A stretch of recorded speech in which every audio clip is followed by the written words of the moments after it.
4 PM news network में दोस्तों आपका स्वागत है। मैं हूं आपके साथ राशिद ज़हीर। 6 जून की एक खबर बनाई ही थी आपके लिए कि विपक्ष के लोग दिल्ली में इकट्ठे हो रहे हैं और वो ये कह रहे हैं कि साहब किसी तरह से माथापच्ची करें कि मोदी जी और बीजेपी की जो सरकार की पॉलिसीज़ हैं वो लोग जिनसे त्रस्त हैं उनको बताया जाए कि आप अपने हिंदुत्व के दामन को छोड़ करके गवर्नमेंट की यानी कि सरकार की या भारत की अच्छी पॉलिसीज़ के साथ खड़े हैं। ये वो प्रोग्राम करने जा रहे थे, वहाँ पर ये चक्कर चल रहा है डीएमके आएगा नहीं आएगा, क्या वहाँ पर जो है दूसरे सीपीएम आएगा नहीं आएगा। लेकिन एक नया बम इसलिए फूट गया, या मैं कह सकता हूँ कि उन टूल किट्स ने बता दिया कि 6 जून को ही अब ध्रुव राठी ने पोस्ट किया था, मैंने देखा अभी, वो जो दीपके है, क्या कहते हैं अभिजीत दीपके, वो 6 जून को दिल्ली आ रहा है।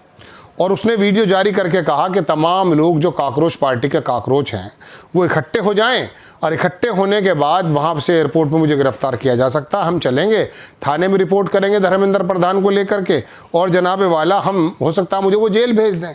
कह रहे मैं नौकरी कर सकता था, वही वाली बात पुरानी जो इमरान खान ने भी कही थी और अनिल कपूर ने भी कही थी नायक फिल्म में, वो उसने बात कही है। असल में तमिलनाडु में ये काम जो हुआ है, फिल्में बना करके पहले वो हीरो बना विजय और उसके बाद उसने डीएमके की शानदार सरकार, स्टालिन शानदार काम कर रहे थे, ये मैं बता दूं आप। हाँ, कुछ फैमिलीज़ का काम ज़रूर चल रहा था, वो चलता है, अडानी अंबानी हर जगह होते हैं, वहाँ छोटे लेवल के थे थोड़े, तो वो उनको हटा दिया गया चूँकि अब उनको ये नहीं मालूम कि हीरो तो है, फिल्में तो उसने बनाई हैं, लेकिन वो सरकार भी चला सकता नहीं चला सकता, इसका कुछ तजुर्बा। चलिए बहरहाल वो एक अच्छा प्लेयर आ गया, हमें अच्छी लगी है वो बात, कोई बुराई नहीं है। हम मार्केट में प्लेयर्स होने चाहिए, ये नहीं कि तुम्हारी गेंद मैं डाल देता हूँ तुम्हारे पाले में, तुम मेरे पाले में डाल दो, एक बार बीजेपी एक बार कांग्रेस, होना चाहिए आम आदमी पार्टी जैसा। तो अब ये हुआ ये कि कॉकरोच इज बैक का जो ट्विटर हैंडल है उस पर वो बंदा आया और उसने CJP founder Abhijeet Dipke will return to India on June 4 peaceful protest Jantar Mantar Delhi demanding the resignation of education minister. ये वहां आएगा और जाहिर सी बात है बेरोजगार बहुत हैं।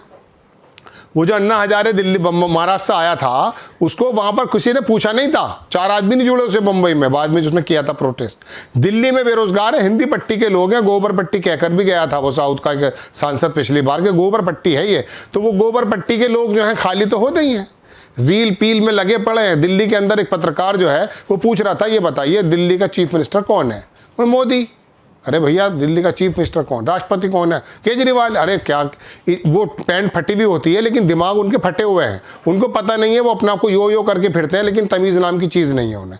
इसमें कोई दो राय नहीं कि हमारे उत्तर प्रदेश के पूरब की तरफ जाएंगे, बिहार की तरफ जाएंगे तो आपको काबिल लोग दिखाई दे जाएंगे, ये बात अलग है कि उनकी इक्तिसादी हालत ख़राब है। तो दिल्ली में लोग इकट्ठे हो सकते हैं, इसमें कोई दो राय नहीं है, और ये एक हंगामा मच जाएगा। अब वो जो 6 जून की बैठक का बीजेपी को और मोदी को एक डर था कि यार ये लोग इकट्ठे हो रहे हैं, कहीं ऐसा तो नहीं कि नीतीश कुमार जैसा फिर गठबंधन बना दें जैसे बिहार में उसने बनाया था। हालांकि उन्होंने नीतीश कुमार के ही पर काट दिए थे, जो गठबंधन का शिल्पकार था उसे अपनी तरफ ले आया था। तो अब ये छोटा सा पहले वीडियो देख लें अभिजीत दीपके का, फिर बात करते हैं, देखें आप। Hello everyone, I have decided to come back to India. Yes, मैं अपने देश, अपने घर इंडिया वापस आ रहा हूँ एजुकेशन मिनिस्टर धर्मेंद्र प्रधान का रेजिग्नेशन मांगने के लिए। इतने दिन से आप सब देख ही रहे हो कि हम सोशल मीडिया पर आवाज़ उठा रहे हैं कि पेपर लीक के कारण जिन नीट के बच्चों ने सुसाइड की और जो लाखों स्टूडेंट्स की मेहनत बर्बाद हुई है, उसके लिए तो धर्मेंद्र प्रधान को रिज़ाइन करना ही चाहिए। 8 लाख बच्चों ने हमारी पिटीशन साइन की है। Crores of people have supported this demand on social media as well, and not just that, देश में कई सारी जगहों पर इसको लेकर प्रोटेस्ट भी तो हो रहे हैं, जैसे लखनऊ, जयपुर, महाराष्ट्र, दिल्ली, लेकिन फिर भी इनको कोई फ़र्क नहीं पड़ रहा। आज नीट के 22 लाख स्टूडेंट्स, सीबीएसई के 17 लाख स्टूडेंट्स, सीयूईटी के 16 लाख स्टूडेंट्स और एसएससी जीडी के 40 लाख स्टूडेंट्स, ऐसे 1 करोड़ से ज़्यादा स्टूडेंट्स हैं जिनकी ज़िंदगी के साथ मजाक किया गया है सिस्टम द्वारा। इसकी वजह से स्टूडेंट्स बहुत ही ज़्यादा एंशियस और परेशान है अपने फ्यूचर को लेकर। किसी को तो इसकी जिम्मेदारी लेनी होगी।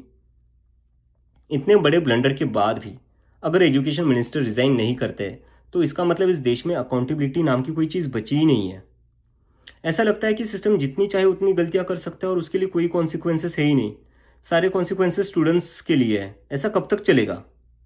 इसलिए अब वक्त आ चुका है, हम सबको साथ आना होगा और भारत के संविधान के रास्ते पर चलते हुए पीसफुली अपनी आवाज़ उठाकर धर्मेंद्र प्रधान के रेजिग्नेशन की डिमांड करनी होगी। अगर हम सब साथ मिलकर आवाज़ उठाएंगे तो ज़रूर इनको हमारी बात माननी होगी। मैंने डिसाइड किया है मैं 6 जून सैटरडे सुबह दिल्ली आऊँगा। आप सब मुझे एयरपोर्ट पर मिलिए।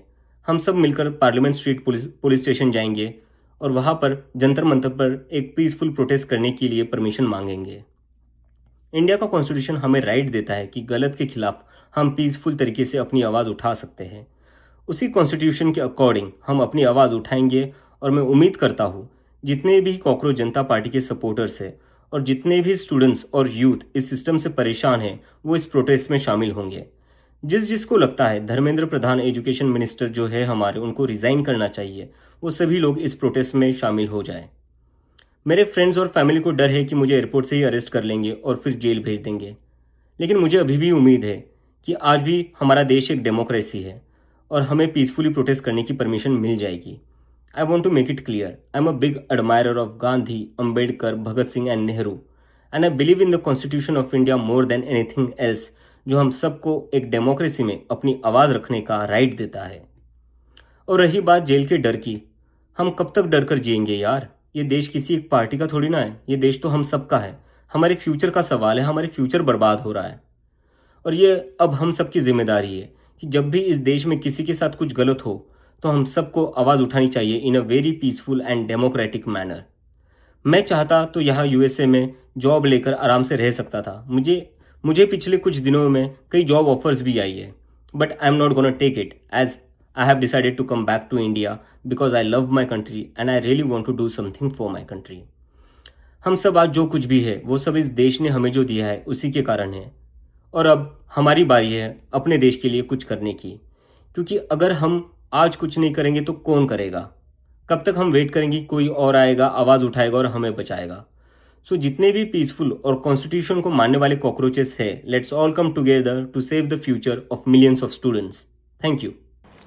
देख लिया आपने दोस्तों, ये अब मेरे कहने का मतलब ये है, मैं इसको बुरा नहीं कह रहा हूँ, लेकिन मुझे ये मालूम है कि 6 जून ही चुन लिया तूने। अब 6 जून को उनकी भी मीटिंग हो रही है, थोड़ा आगे पीछे कर लेता तो बेहतर रहता, क्योंकि ये तमाम के तमाम विपक्ष की जितनी भी एक्टिविटीज़ हो सकती हैं, राहुल गांधी की जो सड़कों पर यात्राएं हैं, प्रियंका गांधी और तमाम विपक्ष के नेता जो सड़कों पर निकलकर काम कर रहे हैं और मोदी जी की नीतियों के खिलाफ इस माहौल में आवाज़ उठा रहे हैं, उसके ऊपर भी कुठाराघात है। एक अजीब व गरीब अननोन पार्टी खड़ी हो गई है, उसने आकर के एक मुद्दे तो अच्छे उठाए हैं, लेकिन आकर के उनने ज़मीन पर जो है ना, जो मेहनत कर रहे थे राहुल गांधी, ये सारी विपक्ष की मेहनतों को ख़राब कर दिया गया। मैं असल में दरअसल दोस्तों, सीजेपी हो, कॉकरोच जनता पार्टी हो, या राहुल गांधी हो, या मोदी अमित शाह हो, या इमरान खान, या वहाँ पर रईसी हो, या वहाँ पर ज़ेलेंस्की हो, मैं इन सबको दूसरे नज़र से देखने की कोशिश करता हूँ, क्योंकि दुनिया के अंदर एक ऐसा नेक्सस भी है मेरे दोस्तों, जो मैं आपको कई बार अखबारों की कटिंग के साथ बता चुका कि किस देश में किसकी सरकार आएगी। बाज़ मरतबा तो हम ही तय करते हैं अपनी वोट से, लेकिन ये वोट कहाँ जाती है ये तय करता मेन स्ट्रीम मीडिया, ये तय करता राजनीतिक माहौल, ये तय करता अंतर्राष्ट्रीय मीडिया, ये तय करता अंतर्राष्ट्रीय बैठे हुए डीप स्टेट के लोग। उनको मालूम है कि किस प्रकार से इमरान खान को जेल में डालना और ज़ेलेंस्की को लेकर के आना। कॉमेडियन था सीरिया के अंदर, आपको मालूम है अल-शरा ने एक गोली नहीं चलाई, वहाँ प्राइम मिनिस्टर बन गया वो। आप देखें तो सही, मेरे कहने का मतलब ये है कि ये सरकारों को लाने का बाकायदा खेल होता है। बीजेपी जॉर्ज सोरोस पर इल्ज़ाम लगाती है राहुल गांधी को लेकर के, ऐसे ही बीजेपी आरएसएस कहाँ से संचालित है नोबडी नोज, कोई नहीं जान सकता। आम आदमी पार्टी जब दिल्ली में आई तो उसके मंच पे आरएसएस के लोग थे, सारी दुनिया जानती है कि आरएसएस ने कैसे किया। गांधी जी जब भारत में आए हैं, मैं बहुत संभल कर बात कर रहा हूँ, 1871 में जब जर्मनी टूटा हुआ था, इकट्ठा हुआ और इकट्ठा होकर उसने तरक्की के रास्ते पे जाना शुरू कर दिया और उसका जर्मन सिल्वर और ये टेक्नोलॉजी और वो टेक्नोलॉजी चलने लगी, तो वो उस ज़माने की सबसे बड़ी सुपर पावर जो इंग्लैंड थी उसको यही बात नहीं समझ में आती थी। और यही वजह कि पहला विश्व युद्ध जो हुआ है वो इसी वजह से हुआ कि जर्मनी के ऊपर इल्ज़ाम ये लगा, हालांकि उन्होंने एक बहुत बड़ा जहाज़ था लुसियाना करके था, मैं भूल रहा हूँ एग्जैक्टली नाम, उसको उन्होंने हिट कर दिया था, लेकिन उनको नहीं मालूम था कि इस जहाज़ के नीचे एक्सप्लोजन रखा हुआ है। वो एक्सप्लोजन अपने आप हुआ है, क्योंकि इंग्लैंड को ये मालूम था कि पूरी दुनिया को जर्मनी के खिलाफ करना है, तो लिहाजा उसमें 1950 लोग थे, 1200 लोग तो डूब के मर गए थे। पूरी दुनिया की सहानुभूति इंग्लैंड की तरफ और जर्मनी से वर्ल्ड वार शुरू हो गया था। और वो वर्ल्ड वार ही पूरा नहीं हो पाया था जो वर्ल्ड वार सेकेंड हुआ है जब हिटलर था। तो मैं आपको बताना चाहता हूं कि लड़ाइयां शुरू की जाती हैं ऐसे ही। वो जर्मनी ने, चूंकि इंग्लैंड से था, तो अब मोदी जी कहां से आए थे बताए, वो सॉरी गांधी जी कहां से आए थे? क्या जर्मनी का सपोर्ट नहीं था? हमें साइकोलॉजिकल ही, मैं और तो जानता नहीं हूँ कुछ बात में कि पैसों का लेन देन भी था।